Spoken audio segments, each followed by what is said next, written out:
Ma'am, nangangopya po si Scarlett sa akin, no? Apakasinungaling mo, Samantha. May nangangopya pala dito? Bagsak ka na sa akin, Scarlett.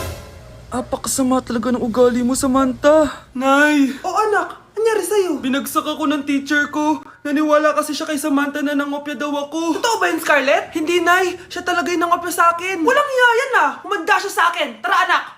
A few moments later. Ma'am, bakit niyo po kami pinatawag dito? Eh kasi ang anak mo, sinungaling. Siya naman talaga yung nangopya kay Scarlett eh. Hindi po totoo yan. Para malaman natin kung sino nagsasabi ng totoo sa inyong dalawa, mag-quiz na lang kayo ulit. Patay ako nito. Humanda ka ng mapahiya, Samantha. Okay, time's up. Pass your papers. Scarlett, naka-perfect ka. Yes! Talino talaga ng anak ko. Samantha, wala kang tamang sagot. Ikaw talaga ang totoong nangungopya. Nakakahiya ka, Samantha.